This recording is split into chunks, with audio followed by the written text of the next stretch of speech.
글쓰기, 번역, 그림, 사진, 심지어 동영상까지 이런 AI의 놀라운 능력을 보고 있노라면 이러다 진짜 사람 일자리 다 뺏기는 거 아니야? 사람처럼 실수도 안 하죠? 잠도 안 자요? 아프지도 않고요. 휴가 안 보내줘도 돼요. 결정적으로 사람 임금보다 훨씬 싸요. 기업에서는 사람을 쓸 이유가 없는 거죠. 그럼에도 불구하고 우리는 왜 글을 써야 할까요? 그건 바로 제 아무리 AI가 발달한다고 해도 AI가 쓸 수 있는 글과 AI가 쓸 수 없는 글은 분명히 나뉠 것이기 때문입니다.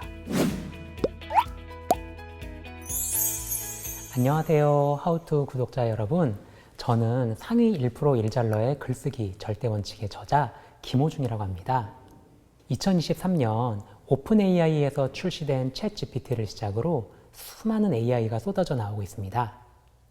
최근에는 글쓰기, 번역, 그림, 사진, 심지어 동영상까지 AI가 엄청난 퀄리티로 뚝딱 만들어내는 걸 보면 정말 입이 떡 벌어질 정도죠.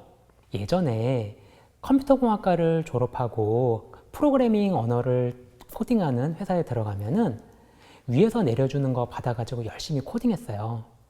그런데 사람이니까 실수하잖아요. 시간도 오래 걸리고요. 그래서 어디가 오류가 난 건지 찾고 그거 찾아 수정하고 하는 게 일이었습니다. 하지만 요즘은 어떤가요? 네, 요즘은 AI에게 코딩 맡기고 그거 취합해서 만들어요.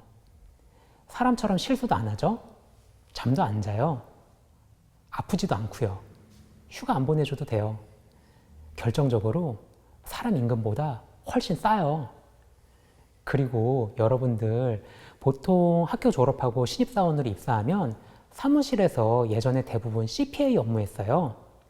여기서 말하는 CPA는 공인회계사를 말하는 게 아니고요. Cut, Paste and Arrangement 같은 거를 말하는 겁니다. 영수증 자르고 붙이고 전표 정리하는 거 이랬어요. 그런데 요즘은 그냥 스캔하면 사람이 하던 이 CPA 업무를 훨씬 빠르고 정확하게 컴퓨터가 다 해줍니다. 그런 걸 RPA라고 해요. 이런 AI의 놀라운 능력을 보고 있노라면 정말 신기하기도 하지만 한편으로는 이러다 진짜 사람 일자리 다 뺏기는 거 아니야? 라는 생각에 겁도 납니다. 사실 이런 변화는 이미 우리 삶 속에 깊숙이 다가와 있어요.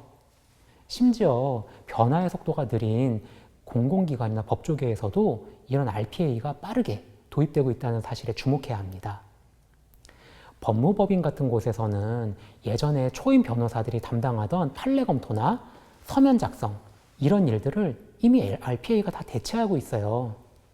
기업에서는 사람을 쓸 이유가 없어진 거죠.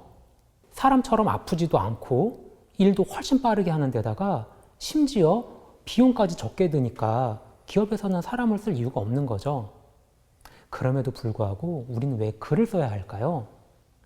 이미 AI가 글을 잘 쓰고 있고 앞으로 더 잘 쓸 것 같은데 말이죠. 그건 바로 제 아무리 AI가 발달한다고 해도 AI가 쓸 수 있는 글과 AI가 쓸 수 없는 글은 분명히 나뉠 것이기 때문입니다. AI는 정형화된 글, 예를 들면 정보 전달, 요약 정리, 번역 같은 건 정말 잘 해냅니다. 이건 이미 인간이 따라갈 수 없을 정도예요. 하지만 AI가 못하는 것이 하나 있는데요. 그건 바로 내 생각을 글로 풀어내는 겁니다. 우리는 이 차이를 분명히 알아야 합니다. 따라서 AI가 잘하는 것은 AI에게 맡기고 우리는 인간만이 할 수 있는 부분에 집중해야 해요. 이건 마치 유명 셰프가 멋진 요리를 하는 것과 같아요. 우리가 최종적으로 만들어낼 보고서가 셰프가 만든 요리라면 보고서를 만들기 위해 필요한 각종 자료조사, 데이터 분석 같은 거는 식재료 다듬는 거랑 비슷한 거죠. 예전에 식재료 다듬는 거에 해당하는 자료조사, 데이터 분석 같은 일들을 주니어 직원들이 했잖아요. 이런 일들을 얼마나 능숙하게 하느냐에 따라 일잘러를 판단하는 기준이 나뉘었고요. 그런데 AI가 등장하고 나서부터는 판도가 완전히 바뀌었어요. 예전에 보통 직원이 1시간에 10개 해내던 거를 14개, 15개 해내면 일잘러라고 했는데 이젠 AI가 같은 시간에 1000개, 2000개씩 해내니까요. AI가 가장 잘하는 게 정형화된 일들이잖아요. 따라서 이런 정형화된 일들은 인간이 제 아무리 능숙하게 해낸다고 해도 도저히 AI를 따라갈 수가 없어요. 하지만 정형화되지 않은 일들은 AI가 잘 못해요. 깍둑 썰기 같은 정형화된 자료조사나 요약 정리 같은 일들은 AI가 정말 잘하지만 그걸 가지고 어떻게 요리하느냐, 어떤 보고서를 만들어내느냐는 사람의 인사이트에 따라 천차만별로 달라지잖아요.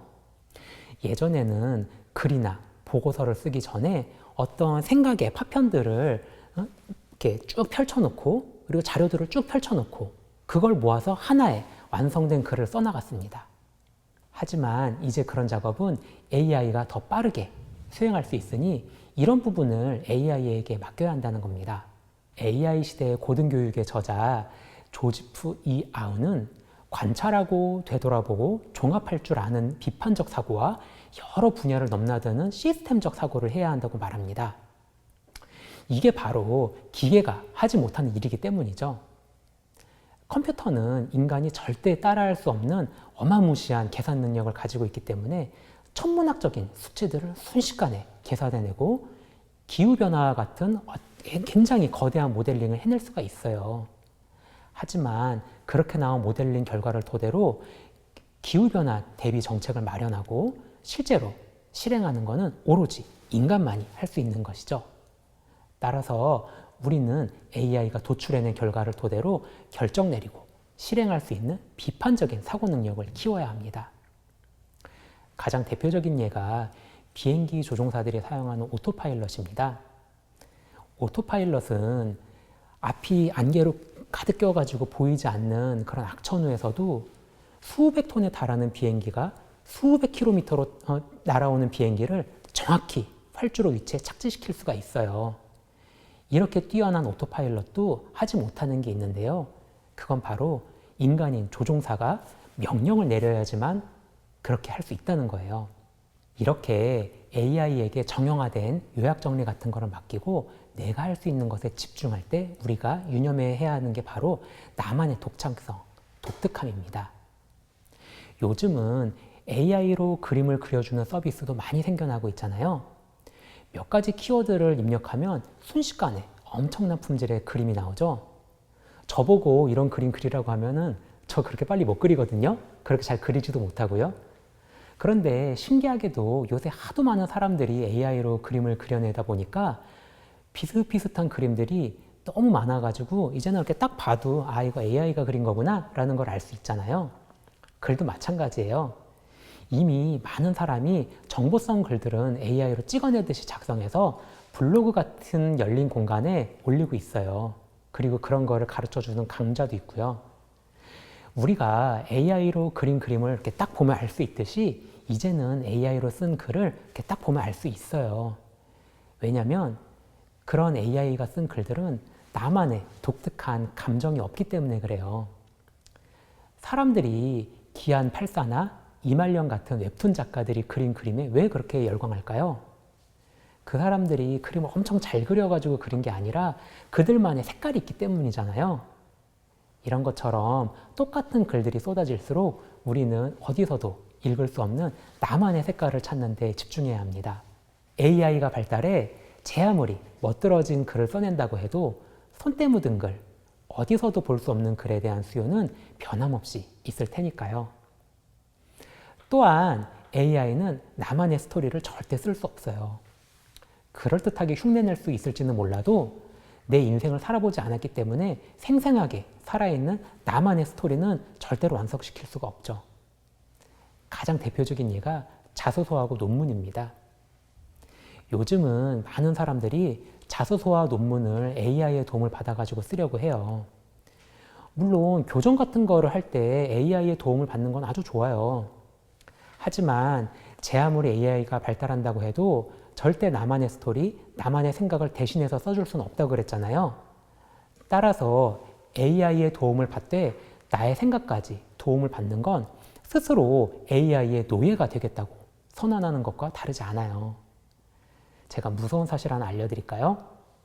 여러분들 AI로 자소서 써가지고 제출하잖아요. 그거 또 다른 AI로 걸러내가지고요. 바로 쓰레기통으로 들어가요. 실제로 뭐 대기업 서류 심사에서 있었던 일이에요.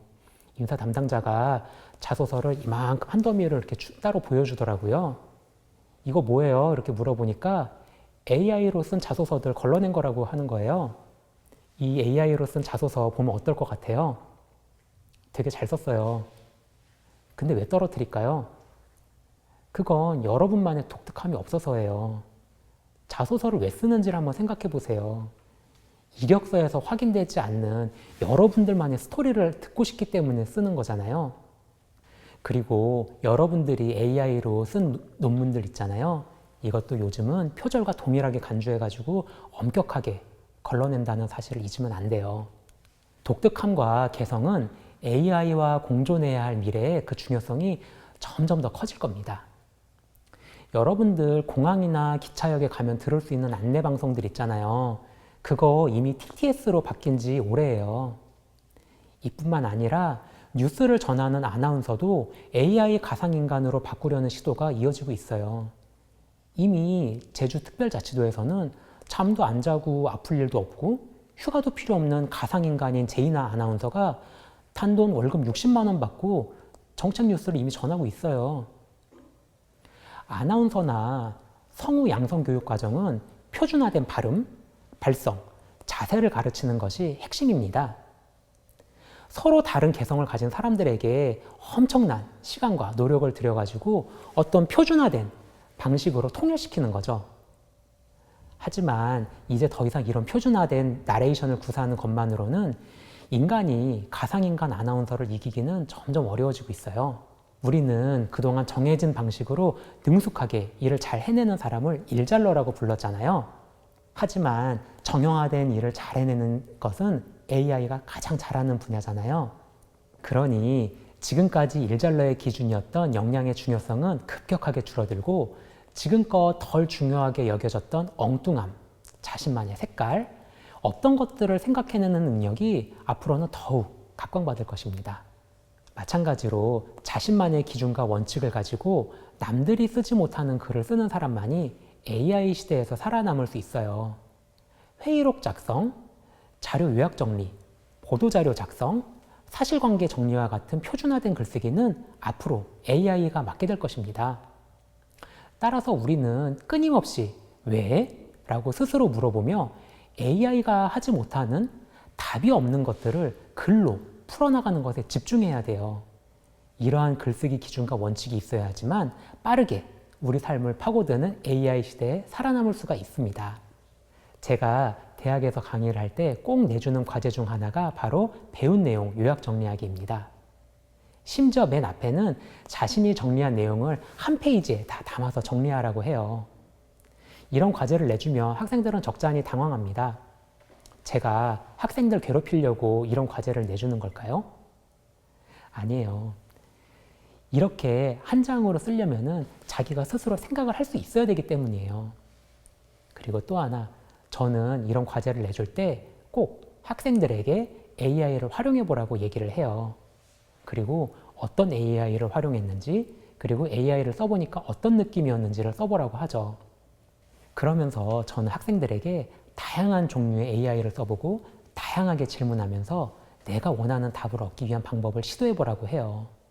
왜냐하면 이렇게 AI를 자기가 자유자재로 쓸 줄 아는 능력이 앞으로 우리 학생들에게 필요한 정말 중요한 역량이기 때문이에요.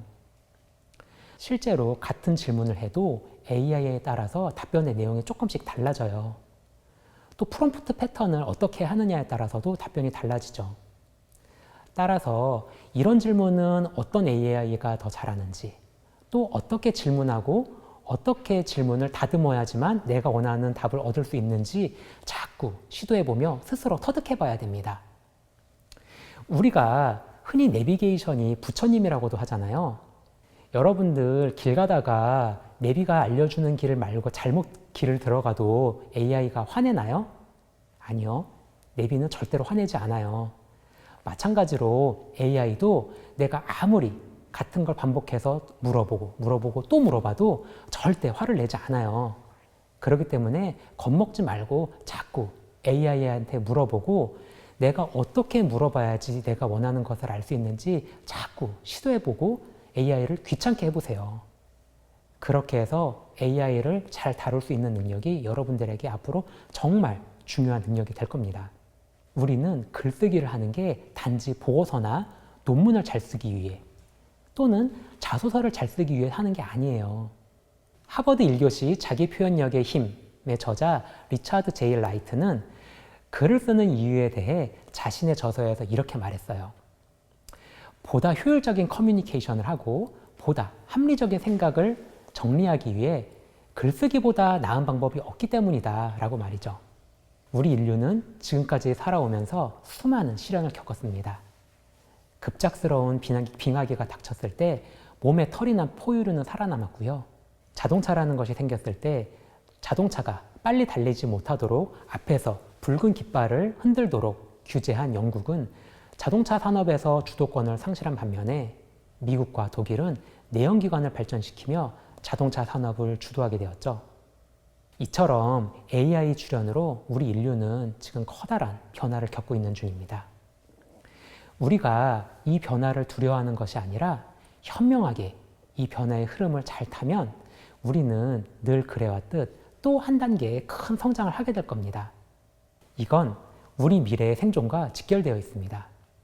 어떤 선택을 하느냐에 따라 AI에게 지배당하는 삶을 살게 될 것인지 아니면 AI를 지배하는 삶을 살게 될 것인지가 나뉠 겁니다. 더 무서운 건 이렇게 중요한 사실을 어느 누구도 알려주지 않는다는 거예요. 따라서 우리는 AI가 잘하는 것은 AI에게 맡기고 우리 인간만이 할 수 있는 나만의 색깔이 있는 나만의 스토리, 나만의 관점을 글로 써나가는 방법을 배워야 합니다. 여러분, 글쓰기 정말 쉽지 않죠? 그런데 글쓰기를 어렵다고 생각하면 진짜 어려워요. 누군가는 잘 해내고 있잖아요. 심지어 공돌이인 저도 해냈고요. 이 말은 누군가가 해냈다면 나도 할 수 있다는 얘기예요. 그러니 나도 할 수 있다 라고 생각하고 한번 해보세요. 잘하려고 하지 말고요. 그냥 해보세요. 그렇게 꾸준히만 해나가면 여러분도 잘 해내실 수 있어요. 제가 많이 응원하겠습니다. 지금까지 상위 1% 일잘러의 글쓰기 절대 원칙의 저자 김호중이었습니다. 감사합니다.